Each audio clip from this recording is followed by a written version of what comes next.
Hi dears, welcome back. അപ്പോൾ ഇന്നത്തെ recipe പഴം വെച്ചിട്ടുള്ള തന്നെയാണ്.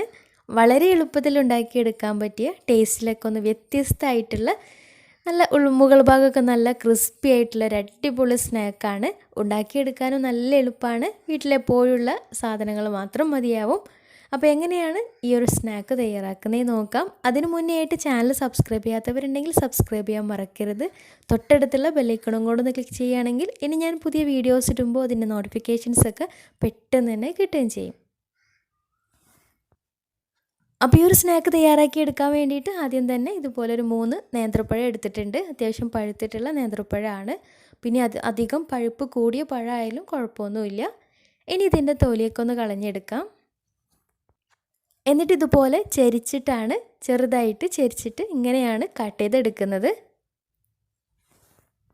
അപ്പോൾ നമ്മൾ സാധാരണ പഴംപൊരിക്കൊക്കെ നീളത്തിൽ കട്ട് ചെയ്തെടുക്കുന്നതിന് പകരം ഇതുപോലെ കട്ട് ചെയ്തെടുക്കുമ്പോഴാണ് പെട്ടെന്ന് ഉണ്ടാക്കിയെടുക്കാനും എളുപ്പം, അതുപോലെ തന്നെ കാണാനും കുറച്ചും കൂടെ ഭംഗി ഉണ്ടാവുക.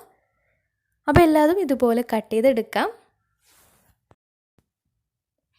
ഇനിയൊരു ബൗളിലേക്ക് ഒരു കോഴിമുട്ട പൊട്ടിച്ചൊഴിക്കാം. എന്നിട്ടൊരു ഫോർക്ക് വെച്ചിട്ട് അല്ലെങ്കിൽ ഒരു സ്പൂൺ വെച്ചിട്ട് നന്നായിട്ടൊന്ന് മിക്സാക്കി എടുക്കണം. ഇനി ഇതിലേക്കൊരു 1/2 ടേബിൾ സ്പൂൺ പഞ്ചസാര ചേർത്ത് കൊടുക്കാം. പിന്നെ നല്ലൊരു ഫ്ലേവറിന് വേണ്ടിയിട്ട് ഒരു 1/4 ടീസ്പൂൺ ഏലക്കാപ്പൊടി കൂടി ചേർത്തിട്ട് ഒന്നും കൂടെ നന്നായിട്ട് മിക്സാക്കി എടുക്കാം. പഞ്ചസാരയൊക്കെ അതിൽ നന്നായിട്ട് അലിഞ്ഞ് വരട്ടെ. അപ്പോൾ മുട്ട നന്നായിട്ട് പതപ്പിച്ചെടുത്തിട്ടുണ്ട്. ഇനി വേണ്ടത് 2 ബ്രെഡാണ്. അപ്പോൾ ഒരു മിക്സിയുടെ ജാറിലിട്ടിട്ട് നന്നായിട്ടൊന്ന് പൊടിച്ചെടുത്തിട്ടുണ്ട്. ഇനി ഈ ഒരു ബ്രെഡ് പൊടിച്ചത് ഒരു ബൗളിലേക്ക് മാറ്റി കൊടുക്കാം. അപ്പോൾ ഇതിലേക്കുള്ള ഇൻഗ്രീഡിയൻസ് ഒക്കെ റെഡിയാക്കി എടുത്തിട്ടുണ്ട്. ഇനി ഇത് ഫ്രൈ ചെയ്തെടുക്കാം. അപ്പോൾ അതെങ്ങനെയാണ് നോക്കാം. അപ്പോൾ അതിന് വേണ്ടിയിട്ട് ഒരു ചീനച്ചട്ടി സ്റ്റൗവിൽ വെച്ചിട്ടുണ്ട്. നന്നായിട്ട് ചൂടായി വരുമ്പോൾ അതിലേക്ക് ഫ്രൈ ചെയ്യാൻ ആവശ്യമായിട്ടുള്ള ഓയിൽ ചേർത്ത് കൊടുക്കാം. ഇനി ചീനച്ചട്ടിക്ക് പകരമായിട്ട് പരന്നിട്ടുള്ള പാനിലൊക്കെയാണ് ഫ്രൈ ചെയ്തെടുക്കുന്നതെങ്കിൽ ഒരു ടൈമിൽ തന്നെ കുറച്ച് കൂടുതൽ അളവിൽ ഫ്രൈ ചെയ്തെടുക്കുകയും ചെയ്യാം. പെട്ടെന്ന് പണി തീരുകയും ചെയ്യും. പിന്നെ ഇത് 2 രീതിയിൽ ചെയ്തെടുക്കുന്നുണ്ട്. അപ്പോൾ അതെങ്ങനെ കാണിക്കാം. അപ്പോൾ ആദ്യം നമ്മൾ മുറിച്ച് വെച്ചിട്ടുള്ള പഴം മുട്ടയുടെ മിക്സിൽ ഒന്ന് മുക്കിയിട്ട് ഇനി ഇത് ബ്രെഡ് ക്രംസിൽ ഒന്ന് കോട്ട് ചെയ്തെടുക്കാം. എന്നിട്ട് നേരെ എണ്ണയിലേക്ക് ഇട്ടിട്ട് ഫ്രൈ ചെയ്തെടുക്കാം. ബ്രെഡ് ക്രംസിൽ കോട്ട് ചെയ്തെടുക്കുന്ന സമയത്ത് എല്ലാ ഭാഗവും കവർ ചെയ്യണം. ബ്രെഡ് ക്രംസ് എല്ലാ ഭാഗത്തേക്കും കവറായെന്ന് ഉറപ്പ് വരുത്തിയതിന് ശേഷം മാത്രം എണ്ണയിലേക്ക് ഇട്ട് കൊടുക്കാം.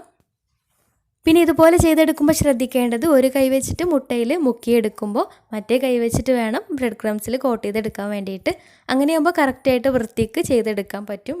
അല്ലെങ്കിൽ മുട്ടയൊക്കെ ബ്രെഡ് ക്രംസിലായിട്ട് ഒന്നാകെ കട്ടിയായിട്ട് നിൽക്കും. അപ്പോൾ ഇങ്ങനെ ചെയ്തെടുക്കുകയാണെങ്കിൽ നല്ല വൃത്തിയായിട്ട് ചെയ്തെടുക്കുകയും ചെയ്യാം. ഇനി ഇത് തിരിച്ചും മറിച്ചിട്ടിട്ട് 2 ഭാഗവും ബ്രൗൺ കളറായി കിട്ടിയാൽ എണ്ണയിൽ നിന്ന് മാറ്റാം. അപ്പോൾ മുകൾ ഭാഗമൊക്കെ നല്ല ക്രിസ്പിയും ഉൾഭാഗം നല്ല ടേസ്റ്റി ആയിട്ടുള്ളൊരു സ്നാക്കാണ്. ഒരു പ്രത്യേക ടേസ്റ്റാണ് ഇത് കഴിക്കുമ്പോൾ. ഇനി ഇത് വേറെ രീതിയിൽ ഫ്രൈ ചെയ്തെടുക്കുന്നത് എങ്ങനെയാണെന്ന് വെച്ചാൽ ആദ്യം ഒരു പ്ലേറ്റിൽ കുറച്ച് മൈദ എടുത്തിട്ടുണ്ട്. ആദ്യം മുറിച്ച് വെച്ചിട്ടുള്ള പഴം ഈ ഒരു മൈദയിൽ കോട്ട് ചെയ്തതിന് ശേഷം പിന്നെ മുട്ടയിൽ മുക്കിയെടുക്കാം. എന്നിട്ട് ഇത് ബ്രെഡ് ക്രംസിൽ ഒന്ന് കവർ ചെയ്തിട്ട് എല്ലാ ഭാഗവും ഒന്ന് കവർ ചെയ്തിട്ട് എണ്ണയിലിട്ടിട്ട് ഫ്രൈ ചെയ്തെടുക്കാം. അപ്പോൾ ഇങ്ങനെ ചെയ്യുമ്പോൾ അത്യാവശ്യം നന്നായിട്ട് പഴുത്തിട്ടുള്ള പഴമാണെങ്കിൽ ഈ ഒരു രീതിയിൽ ചെയ്തെടുക്കുന്നതാണ് നല്ലത്. അപ്പോൾ മൈദയുടെ ഒരു കോട്ടിങ് കൂടെ വരുമ്പോൾ കുറച്ചൊരു കട്ടിയായിട്ടുണ്ടായിരിക്കും. അപ്പോൾ ഇതുപോലെ മൈദയിലൊന്ന് കോട്ട് ചെയ്തെടുക്കുമ്പോൾ ഒന്നും കൂടെ കട്ടിയായിട്ടുള്ള ഒരു ലെയറായിട്ട് കിട്ടുന്നുണ്ട്. അപ്പോൾ 2 രീതിയിൽ വേണമെങ്കിലും ചെയ്തെടുക്കാം. അപ്പോൾ ഇതുപോലെ മൈദയിലാവുമ്പോൾ ഒന്നും കൂടെ കട്ടിയായിട്ടുള്ള ലെയർ കിട്ടുകയും ചെയ്യും. അപ്പോൾ ഇഷ്ടമുള്ള രീതിയിൽ ചെയ്തെടുക്കാം. 2 രീതിയിലായാലും ടേസ്റ്റിൽ വ്യത്യാസമൊന്നുമില്ല. ഒന്നിൽ കുറച്ച് കട്ടിയായിട്ടുള്ള ലെയറായിട്ട് ഉണ്ടാവും, മറ്റേതിൽ അത്ര ഉണ്ടാവില്ല എന്നേ ഉള്ളൂ. ടേസ്റ്റിൽ വ്യത്യാസമൊന്നുമില്ല. രണ്ടും നല്ല ടേസ്റ്റാണ്. മുകൾ ഭാഗം നല്ല ക്രഞ്ചി ആയിട്ടും ഉൾഭാഗം നല്ല സോഫ്റ്റ് ആയിട്ടുള്ള നല്ല ടേസ്റ്റി ആയിട്ടുള്ള സ്നാക്ക് തന്നെയാണ്. അപ്പോൾ പരന്നിട്ടുള്ള പാനിലൊക്കെ ആണെങ്കിൽ പെട്ടെന്ന് ഫ്രൈ ചെയ്തെടുക്കുകയും ചെയ്യാം. അപ്പോൾ എല്ലാവരും ഒന്ന് ട്രൈ ചെയ്ത് നോക്കുക. എന്നിട്ട് നിങ്ങളുടെ ഫീഡ്ബാക്ക്സ് താഴെ കമൻറ്റ് ബോക്സിൽ അറിയിക്കാൻ മറക്കരുത്.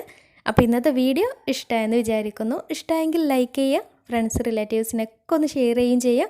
അപ്പോൾ നല്ല അടിപൊളി വീഡിയോയുമായി വീണ്ടും വരാം. അതുവരെ take care. Bye. Thank U.